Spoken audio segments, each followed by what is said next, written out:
भी पढ़ा है, ना मैंने मनु पढ़ा है, ना ये भी पढ़ा है, ना रामायण पढ़ा है। टीवी रामायण में जो सीरियल चला वही देखा है, या वही जो भी आप भी समझते हैं आज के समय में कोई भी किसी के पास टाइम नहीं है कि बैठ के पढ़े, ना उसकी नरिशमेंट भी ऐसी नहीं होती। बट जो एक आर्गुमेंट दिया उन्होंने कि भाई सोक्रेटिस का भी कोई भी डायरेक्ट एविडेंस नहीं है, तो बुद्ध का कैसे एविडेंस है? जैसे अगर जो भी पाया गया है उनका इंस्क्रिप्शन या जो उनके फोटो, या तो अगर एक राजा बना रहा है तो उसी का बनाया हुआ है, या उसके बोलने से थोड़ी ना हो जाता।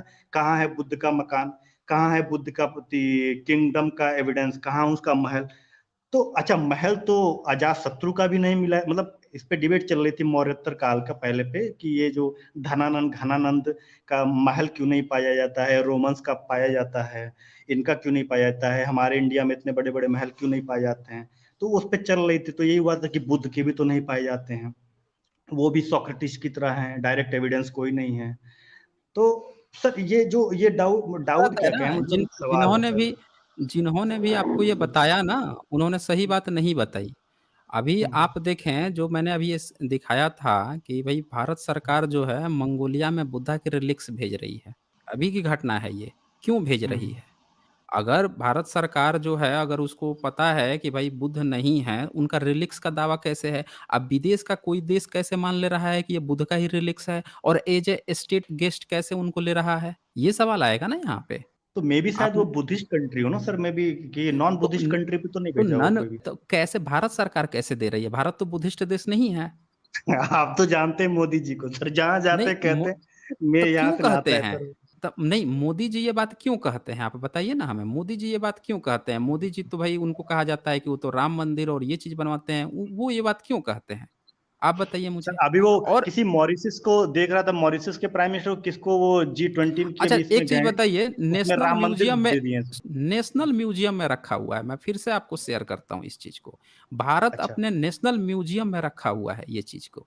ये द इंडियन एक्सप्रेस लिखी है ना यहाँ पे।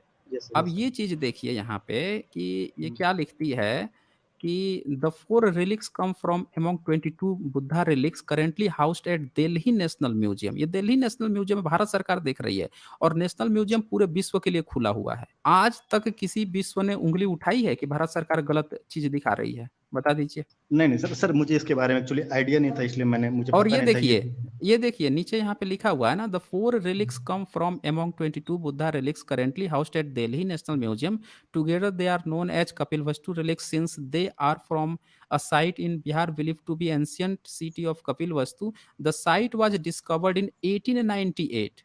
ये पता है, विलियम्स पेपे ने 1898 में डिस्कवर्ड किया था।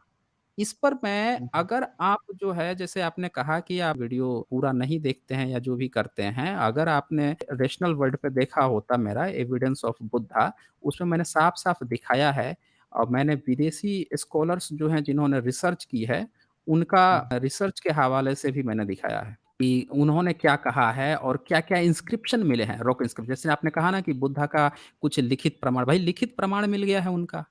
आप सांकेतिक प्रमाण खोज रहे हैं ना? जी आप सर। खोज रहे थे सांकेतिक प्रमाण की कोई वो चीज़ मिल जाए, उनका तो लिखित प्रमाण मिल गया कि ये बुद्धा का बोन है।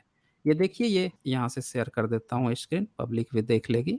क्या-क्या रिलिक्स मिले हैं, क्या-क्या उनके लिखित प्रमाण तक मिल गए हैं बुद्धा के कि ये बुद्धा का बोन है, और उसमें स्वास्तिक वगैरह सारी चीज़ें मिल गई हैं। स्तूप के भीतर खुदाई करके मिला हुआ है। आप बोल रहे थे ना क्या सबूत है? भाई भारत में जी। तो स्तूप मिल गए हैं।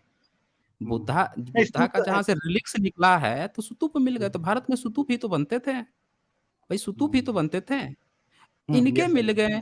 और जिस ब्रह्मनिकल का आपने कहा कि भाई उत्तर वैदिक काल या वैदिक काल, उनका तो कोई सबूत नहीं मिला, उनका क्यों नहीं मिला? हुँ। इनके तो स्तूप सर ये बनते थे हिस्ट्री तो बुक मिल में गए। लिखा ही क्यों गया? मतलब इतना बड़ा झूठ कैसे कोई सस्टेन करके चल रहा है सर? मतलब वही मैं कोई बता ये, रहा हूँ, यही ब्राह्मणवाद है। दरअसल यही ब्राह्मणवाद है कि सर ब्राह्मण लोग मतलब उसमें तो झूठ सभी बोलने पर कास्ट के आमादा लोग हो होंगे ना जाते सर? हैं। सभी हाँ टीचर जी। होंगे, सभी जात के कास्ट के नहीं है मतलब ना, यही तो चक्कर है। आप अभी हुँ, तक, आपको पता है कि नहीं, अभी तक ओबीसी का एक प्रोफ़ेसर नहीं थे। ये बात आपको पता है ना? पूरे नहीं सेंट्रल सर। यूनिवर्सिटी में अभी तक एक ओबीसी प्रोफ़ेसर नहीं बने थे। रिज़र्वेशन आ गया था 1990-92 में, तब तक आज तक भी एक भी हुँ। ओबीसी का प्रोफ़ेसर नहीं थे सेंट्रल यूनिवर्सिटी में। अब बताइए आपकी क्या, किससे आप एक्सपेक्ट कर रहे हैं? सभी कास्ट के? भई कौन से कास्ट जो है वो बुद्ध को मानता है कि बुद्ध को मानेगा? जो मानता है, जो राम को, कृष्ण को यज्ञ हवन मानता है, वो उसी का प्रमाण देगा ना प्रोफ़ेसर, उसी की बात करेगा। आप हुँ। इस्लामिक कंट्री में जाओगे तो वो इस्लाम की बात करेगा, आप भारत में हो तो आप ब्राह्मणिकल सिस्टम वो लोग बैठे हुए हैं तो वो उसकी बात करेंगे, बुद्ध की बात क्यों करेंगे? बुद्ध को तो उन्होंने अपने सारे धार्मिक ग्रंथों में गाली दिया हुआ है। रामायण में उनको चोर कह रहे हैं कि नास्तिक है, उसको दंड देना चाहिए। कुमारिल भट्ट कह रहा है कि हम छद्म द्वेष में घुस के और वो लिए अच्छा हैं मतलब रामायण बौद्धों में से। बुद्ध भगवान को दंड देने को कहा हाँ, गया था? गाली दिया गया है उनको। हाँ, ये आप जो है ना देखें संदीप कुमार तिवारी जी, आप एक काम कीजिए, थोड़ा-सा समय निकालिए। आपको लगता है कि आप पूरा नहीं देख पाते हैं, लेकिन अगर आप सही में जानना चाहते हैं कि क्या ब्राह्मणिकल सिस्टम के द्वारा भी गड़बड़ी की गई है, तो मैं एक बार कहता हूँ कि आप लोग साइंस जर्नी को पूरी तरह से देखिए। कम से कम जो प्रेज़ेंटेशन है ना, उसको आप देखिए। उस पे मत जाइए कि मैं कहता हूँ कि ब्राह्मण लोग जो है इन्होंने धूर्तता की है। आपको बुरा लगेगा कि यार ब्राह्मण को धूर्त बोल रहे हैं। नहीं, नहीं लेकिन सर आप बुरा नहीं देखिए क्यों लगता है धूर्त सर अब तो। लेकिन आपको ये समझना पड़ेगा कि क्यों धूर्त कहा जा रहा है। भई उसने वास्तव में हुँ, धूर्तता की है ना तब कहा जा रहा है। तो थोड़ा-सा आप जो है हुँ। उस एविडेंस को देखिए। अगर आप जब एविडेंस देखेंगे तो आपको पता चलेगा कि हाँ यार वास्तव में ये लोग खराब नहीं कह रहे हैं। कुछ तो अच्छा सर, इनको मिला है। एक और हाँ, बात थी बोलिए, मतलब एक बोलिए। हिस्टोरिकल वाला था जैसे आप ये सर ये नंद वंश मतलब आपने पढ़ा होगा हिस्टोरिकली ये थे नंद वंश वगैरह लोग, ये रियलिटी है सर? ये अजातशत्रु ये सब थे, ये रियलिटी है कि नहीं सर? हाँ, आपका जो प्रश्न था संदीप जी कि घनानंद का और इसका जो आप सबूत खोज रहे थे। देखें, जब आप एविडेंस खोजते हैं दूसरों का ना, तो सबसे पहले हमें ये खोजना होता है, एक भौगोलिक क्षेत्र देखना होता है, कि कौन-सा क्षेत्र कैसा है। भारत का जब आप क्षेत्र देखते हैं, तो आप ये पाते हैं कि यहाँ पे इंडस वैली सिविलाइज़ेशन मिलती है। हुँ, भारत में इंडस वैली और वहाँ पे तो बहुत सारी चीज़ें मिल रही हैं, लिपि भी मिल रही है, भाषा भी मिल रही है, लेकिन हम पढ़ नहीं सके आज तक। ऐसा लगता है यस सर। कि उससे हम लोग बिल्कुल कटे हुए थे। हम हुँ, लोग नहीं पढ़ पाते उसको।